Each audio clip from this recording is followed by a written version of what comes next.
Motivation is like a bomb that diffuses really fast. It's really good if you want a really small, quick burst of energy, but it's garbage if you're relying on it as a long term strategy. Because here's why. Because my story with motivation is I go to the gym. And when I'm going to the gym, it's usually around the afternoon time. And, during the afternoon, it's mostly after I've taken a nap. So the way my routine is set up is like I go to my university. That's where I study, and then I come back and I take a small nap. And after the nap, usually that is when on the days that I want to go to the gym, that is when I go to the gym. And when I wake up after the nap, I there's never been a single day when I want to go to the gym where I'm motivated enough to go take that action. But guess what? I still do it. And this is really interesting. The insight here is really interesting because there was a long time in my life when I waited on motivation. I waited to feel that way. And it was until I saw this 1 minute clip, and I think it was by Tony Robbins, who was saying that every day when I wake up, here's what Tony does. He has this really crazy, really weird ritual. And what he does is every day when he wakes up, he goes to take a cold plunge. And this cold plunge is like he wakes up, and within 5 minutes of waking up, he is diving into this really cold body of water. And it's really cold. It's freezing. Even when he said that even when I'm living in places where it's snowing outside, I go to this water and I go take a plunge, and I stay in there for 10 seconds and I come back. And he says there's never been a single day when I wake up and I'm like, yes, let's do this. I'm motivated to take this cold plunge. In fact, every day he says that I wake up, my mind is complaining about it. My mind doesn't want to do it. But he says the key here is that what he explained further is that's where motivation fails, basically. Because if you're relying on it at that time, if when you wake up, let's say when I wake up after a nap and I want to stay in the bed and it's really nice and cozy and I don't want to change my clothes and then go to the gym and really push myself to do all of those things, I still do it. The reason is, if I was relying on motivation, I would still be in the bed, because there's not, just like Tony, there was not a single day when I feel ready to go to the gym, when I feel motivated enough to go to the gym. And the same is with Tony, that there's not a single morning when he feels motivated enough to go take that cold plunge, but he still does it. So what's happening here? Like, why is motivation so garbage? Why is motivation not a good strategy to rely on? To be fairly honest, why is motivation bullshit, right? So there's this, if you want to understand motivation, let's first understand a bit of neurobiology, right? And neurobiology might sound like a new word, might sound like a big word to you, but it's really simple. Neurobiology is basically this. The first thing that we need to understand is we need to understand the neurobiology of change. And here's how it goes. Whenever you're doing a thing, let's say, whenever you're forming a habit, right? And the way these habits form in your mind is they form through repetitive, forced repetitions, right? And let's say you have a habit of smoking. Like, let's take a negative example here. You have a habit of smoking. And what would happen is, in your mind, in your brain, basically, there are these neurons. Is how the brain communicates. You can think of them as just like there are cells in your body. There's atoms there's atom in matter. Just like that, there's neuron in your mind. These are like tiny cells that your brain uses to communicate. Neurobiology 101. I know most of you know this, but still I'm explaining this. I don't know why. So you have these tiny cells, and they travel in these, you can think of them as highways. They travel in these highways called neural pathways. And when you form a new habit, let's say that you didn't smoke before, and you just one day you decided to say, I'm going to have a smoke. And when you have that first smoke, what happens is you carve in your brain, a new neural pathway. It's like the neuron takes a different direction that it hasn't taken before, and it goes into that direction. And the first time you do it, the pathway is carved. It's like the way you carve into a stone. It's like when the first time you do it, the carving is really slight, right? But let's say you do it again. Now the carving is deeper. Let's say you do it again. Now the carving is deeper. And let's say you do it again and again and again and again. Now the carving is so deep. It's like you have made this slope for yourself. The groove is deep within your mind right now. And you make this slope within yourself. And the next time, you don't know when the cigarette is in your mouth. right? You don't want to smoke. You're trying to stop smoking, but it just happens by itself. You're you're just knocked unconscious. It's like it happens automatically. And if you talk to people who smoke cigarettes, they'll tell you there's that, I want to stop, but I just can't. It's like my hands just go and they go. They buy the pack. Somehow they buy the pack, they cut the cigarette, they take it out, they put it in their mouth, they light it, and then they smoke. It just all happens by itself. How is that happening? It is. It can happen actually, because the groove is so deep that even if you try to, what would happen is, now you have formed this neural pathway in your mind. You will try to do your best to make the neurons not go in that direction, but anything that triggers that, any trigger that reminds you of that, before you know it, even if you see that slope, even if you see that groove, the neurons see that groove, it will be so easier for them to take that path, and they'll take it before you know it. So it's like your biology, at this point, it is like your neurobiology is working against you. Your mind, you say, is your conscious mind, basically. It wants one thing, but your brain, which is part of your body, it is telling you something very different.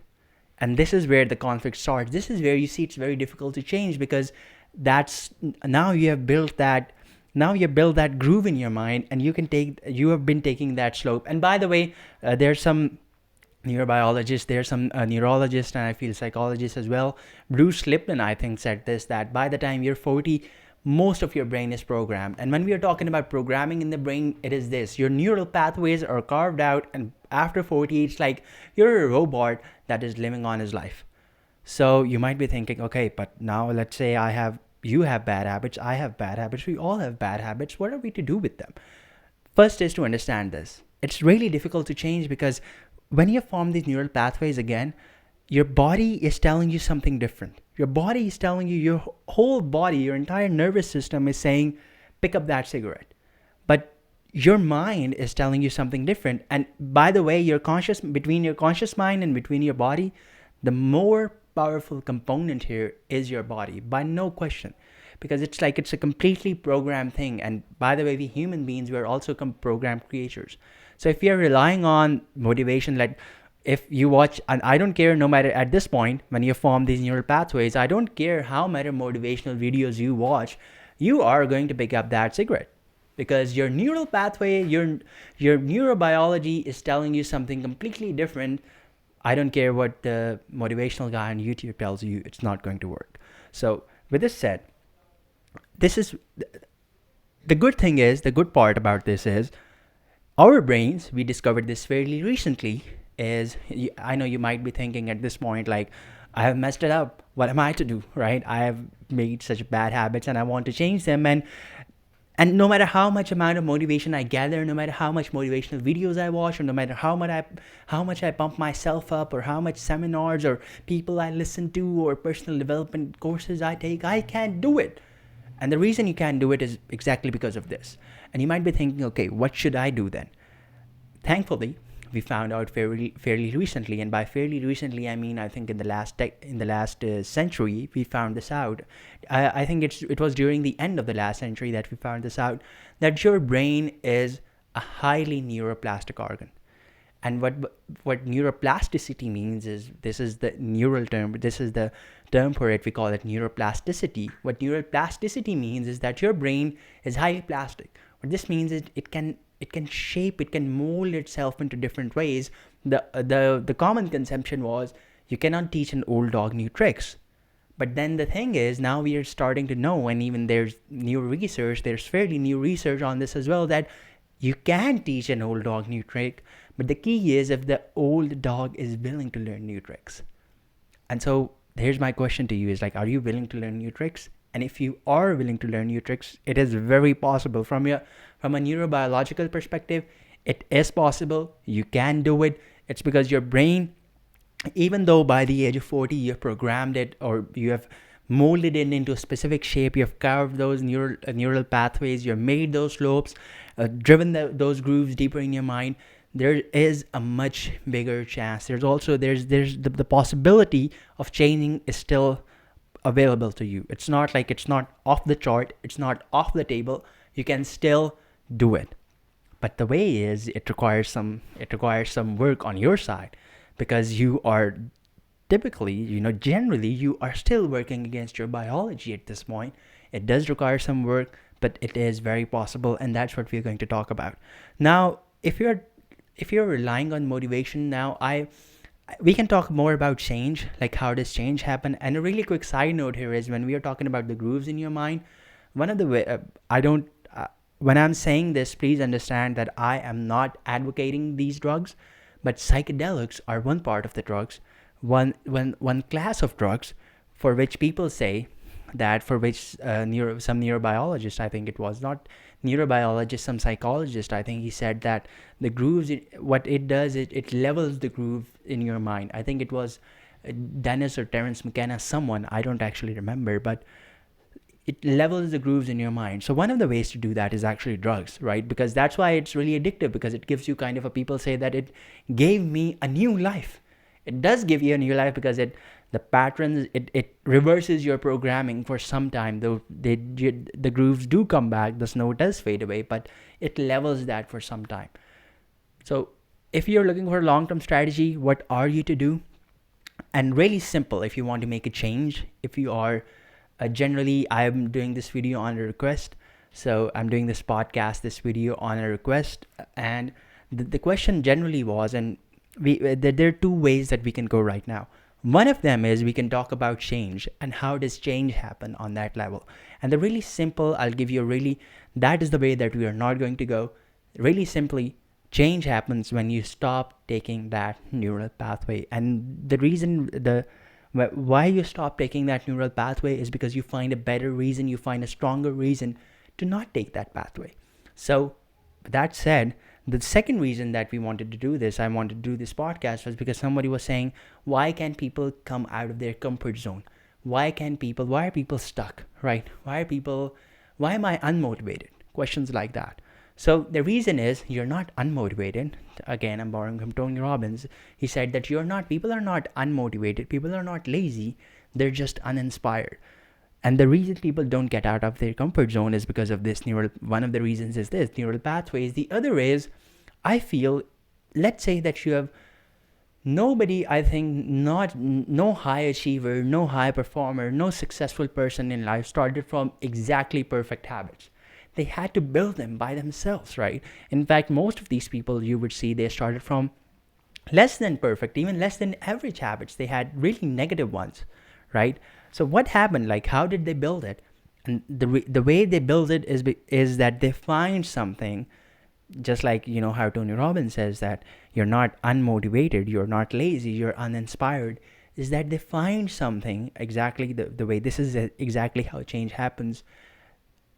It's when you find a reason that's big enough, that's big enough for you, than the momentary pleasure of doing the thing. It's as simple as that. It's that when you find something that is greater, when you find something that is more bigger, that is more pulling, that is more true to yourself than the momentary pleasure of doing the easy thing, that is when change actually starts to happen. And by the way, they did this marshmallow test with, there was this research on the marshmallow test, and I think it was the marshmallow test, or I think it was that. And in this test, they took children and they said, either you can, they gave them a marshmallow or something sweet, generally with something like what children like. They gave them this marshmallow, and they said that you can eat this right now, or you can eat this later, and we'll give you more as well. So most of these things, most of these little things, children, they've ate it right now.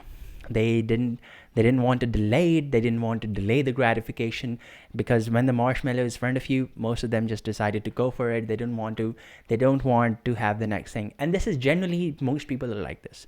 This is your neural pathway is causing you. This is your habit that we have formed. Most of us have formed that we don't like to have the bigger lollipop later. We can have it, the one that we have right now, and we'll enjoy it and we'll savor it. But the way that I think most great things that people achieve, it's when they delay the momentary. It's like the price that you have to pay, right?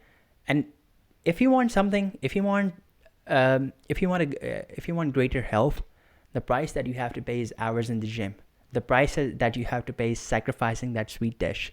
The price that you have to pay is uh, sticking to water when everybody around you is drinking Coke. That is the price that you have to pay. If you want to be, if you want to be a good speaker, right? If you want to be a good speaker, the price that you have to pay is the price that you have to pay for that is you have to practice. You have to put in the hours, especially when nobody's looking. The price that you have to pay to become a good speaker is you have to get up to the stage and get yourself humiliated and be completely afraid and become completely, what should I say? You become completely humiliated in that sense. You're completely like drenched in sweat at that time, and you have all these people looking at you, and you still speak. That is the way to do it. There's no shortcuts. That's how you do it. So everything has a price.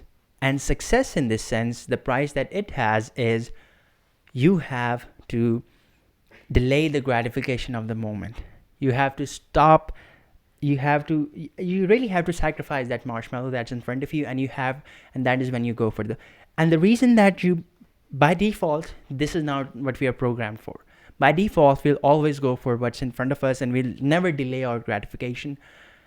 And if we want to do this, you have to find something that is bigger than yourself, and you have to put it in the future, and you have to work for it. And by the way, I know I'm jumping ahead. I know it might sound motivational, but it really isn't. And you might be saying, okay, but how do I find something that is bigger than myself? I don't know what my purpose is. I don't know.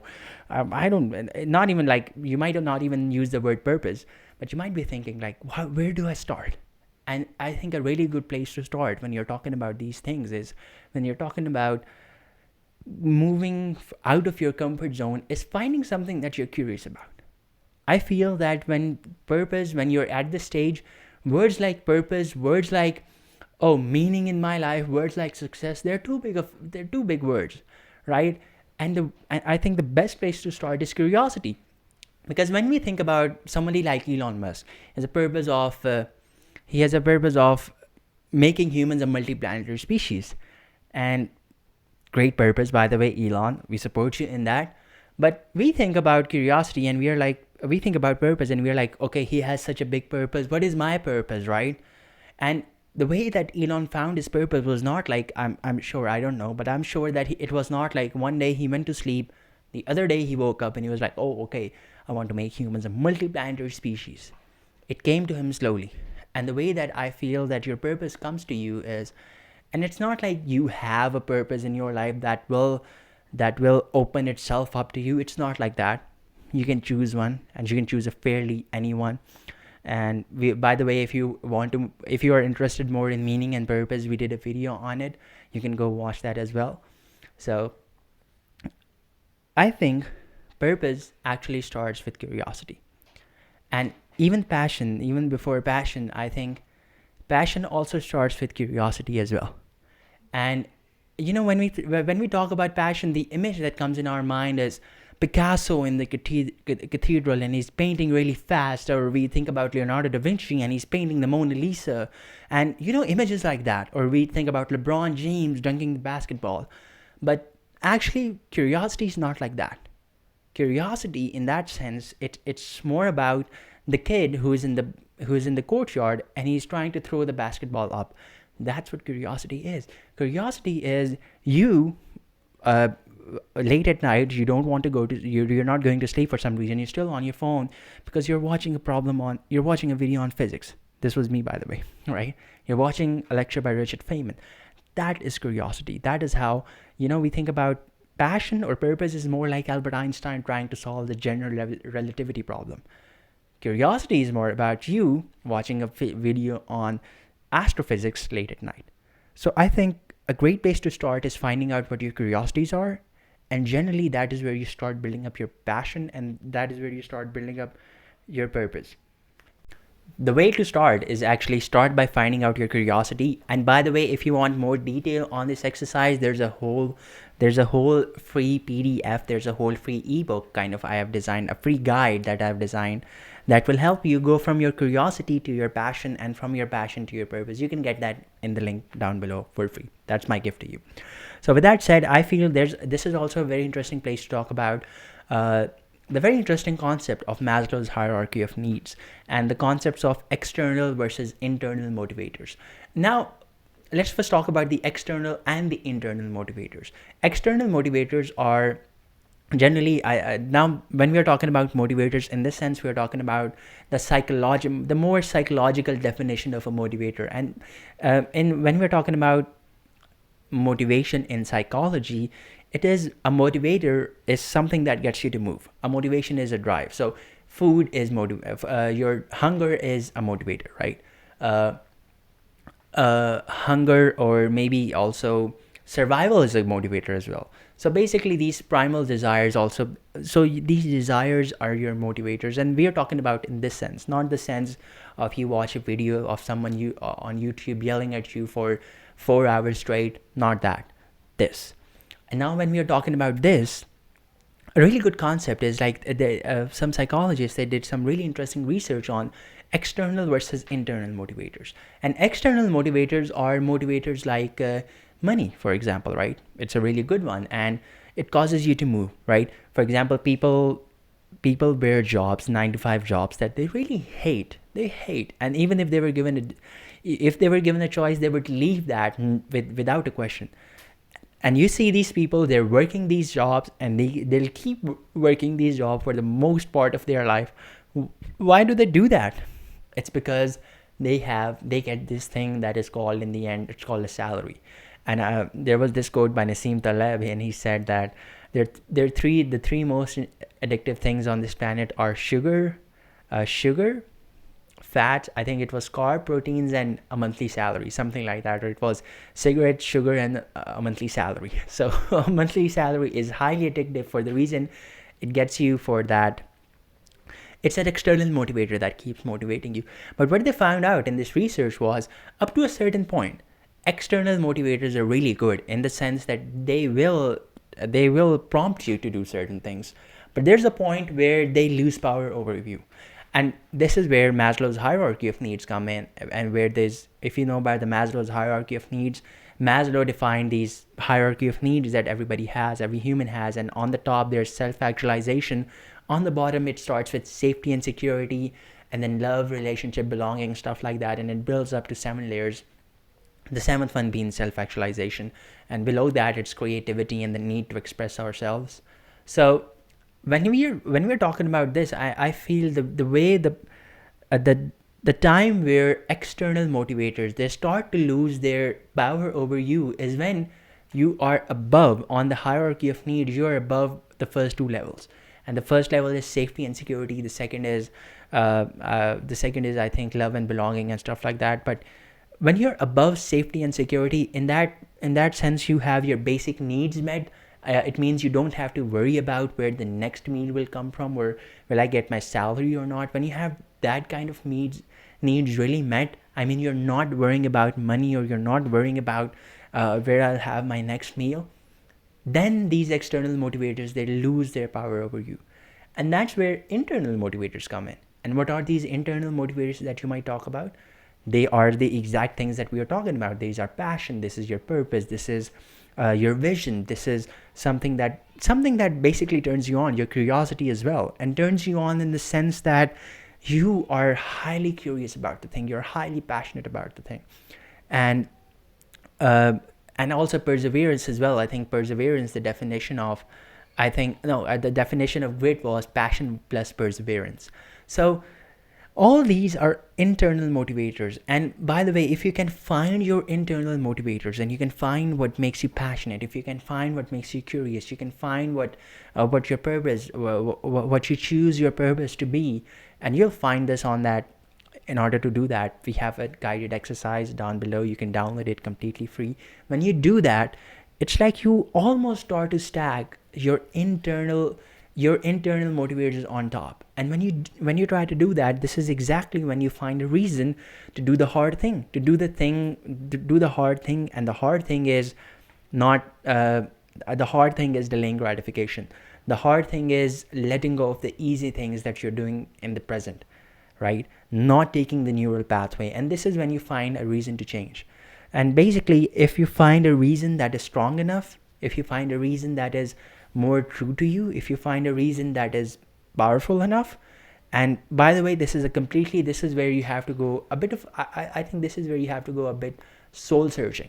This is where you have to search your soul, search yourself.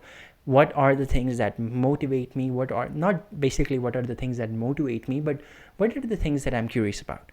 What are the things that I'm passionate about? What are the things that I want to do in this world, right? And I feel this is, and do you know what other great motivator is? I write about this as well, is death. Death is a really good motivator because when you know that I'm not going to be here for a long time, not a long time, you're not even going to be here for even a short time, you realize that I don't have that much time. So you have that sense of urgency upon you, and you want to do those things, right? On the contrary, if you're immortal, if we are immortal, and science is trying to make us immortal, there's a whole different podcast on this as well. We are going to do a whole different podcast on this. Is that if you're immortal, what that means is you always have a tomorrow. And if you always have a tomorrow, you can always wake up, every time you wake up every morning, you can say to yourself, I have a tomorrow. Why wake up and go to work today? Why wake up, work on my dreams, or work on the things that I want to do today? I always have a tomorrow, right? So that is where I feel that death adds great meaning to our lives. Now, with that said, the wrong picture that I think when we are talking about motivation, and the reason I say motivation is garbage is because the picture that motivation paints is that you have to feel good, you have to feel motivated in order to do the thing. And I think if you can just get this, forget everything in this podcast, in this video podcast, if you just get this, that I don't have to feel ready to do the thing. I don't have to feel motivated to go to the gym or take the cold shower or go speak or go record or be on camera. Whatever it is that your thing is, when you tell yourself that I don't have to feel ready, I can still do it. In fact, the way that you will start feeling ready is because you train yourself, and the way you train yourself is you do it without feeling ready, without feeling motivated. When you feel that, when you realize that, that is where this comes in. And I feel that more than motivation, what's important is stacking habits, not motivation. Habits is because we human beings, we are autonomous creatures. And the more of the things that we can automate in our lives, that is, we don't have to think about them. Because to be honest, if every time you want to speak and you have to really think about it and hype yourself up and do all these things and feel ready, truth is you're not going to do it. But if you train yourself in a way that when I say go, go. When I say do it, when I say hit record, we hit record. If you train yourself in that way, there's a much better chance that you're going to do it. So you have to stack this up. But the thing is, you can't just do it from the first day. You have to fix your fear and you have to work through it. And by the way, another part of the picture that these motivation speakers and motivation in general has gotten us really wrong is that you have to feel good, right? And that is we're going to do a whole other podcast on it as well, that you have to feel good in order to do something. The truth is, before doing something, you're actually going to feel worse. You're not actually going to feel good. And this is where I feel relying on motivation is not good, and relying on something else that is called discipline is much better, is because no matter how bad you feel, you still do the thing, right? Because motivation tells you that feel good, you do the thing when you feel good. Discipline tells you I'm doing the thing no matter what happens, right? I'm doing the thing no matter how I feel, irrespective of how I feel. So this is where I think we have to stop paying so much attention to our feelings, and we have to start doing the thing. Because in the end, there's this really, I love this small clip, I think it's from Chris Willick's podcast, if I'm pronouncing that right. He says that planning to do the thing isn't doing the thing. Writing a to-do list to do the thing isn't doing the thing. Preparing to do the thing isn't doing the thing. Telling your friends that you're going to do the thing isn't doing the thing. Researching about doing the thing isn't doing the thing.